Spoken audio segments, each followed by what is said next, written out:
Hi,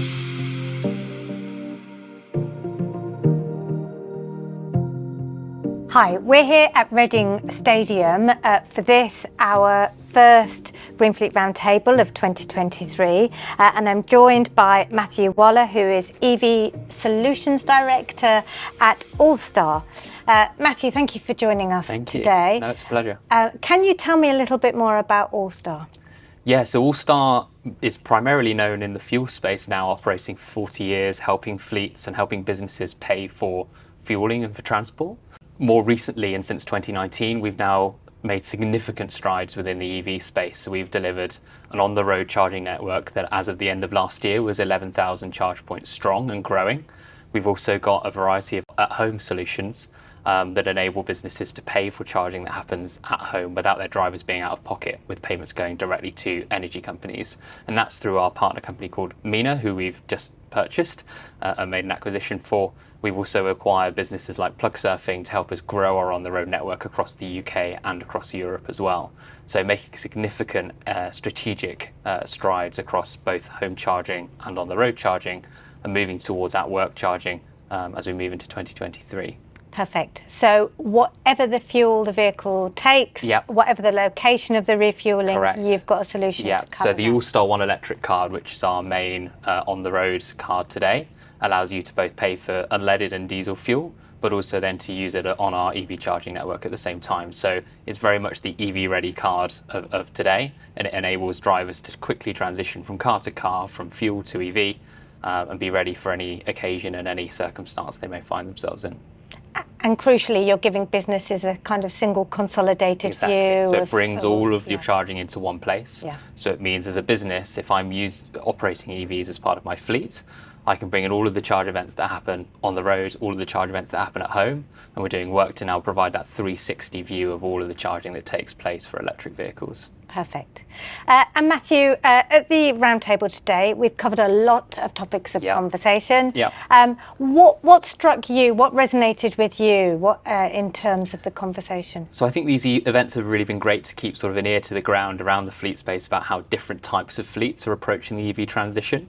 So what we've seen is fleets today that have gone from sort of 0 to 30% over the last 5 years in terms of the proportion of EVs that they have in their fleets, and some that are on the opposite end of the scale and haven't really started that transition yet. And we see there being 4, I think, key themes that really stand out. So vehicle supply issues, obviously with chip shortages as they have been, it's meant that the order books for a lot of these fleets are very large. They may be full of EVs, but they haven't quite got their hands on them yet.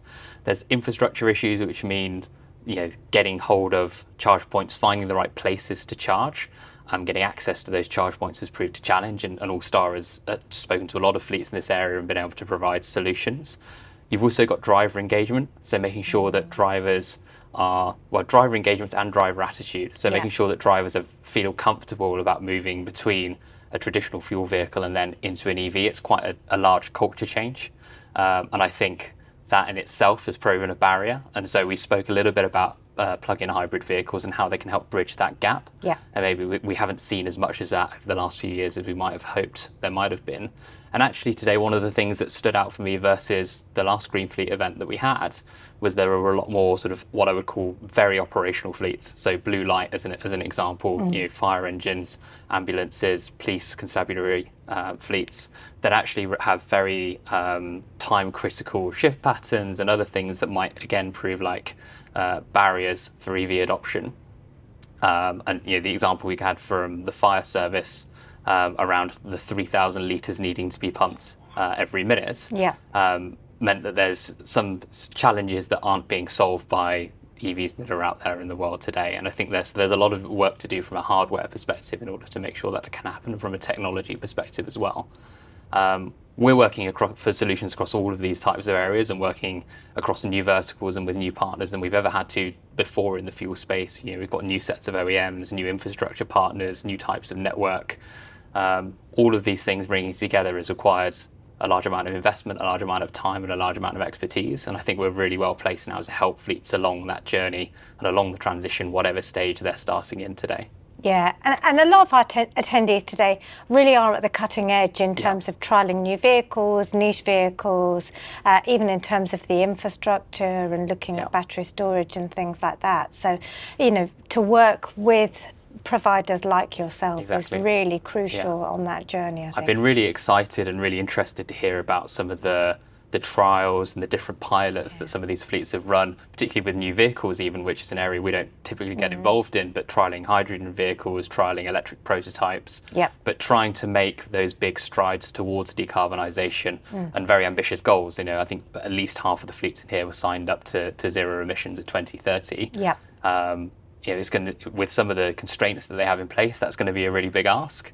And I think it will be through partners like Allstar, and they have a very partner-focused approach anyway, but through partners like Allstar that they'll be able to deliver on those goals. Yeah, thank you, Matthew. And with 2030 really just around the looming. corner, it's really more important than ever that we continue this conversation. Yeah. Great. Well, thank you very much for your time, No, it's Matthew. a pleasure. It's been a pleasure talking to you. Brilliant.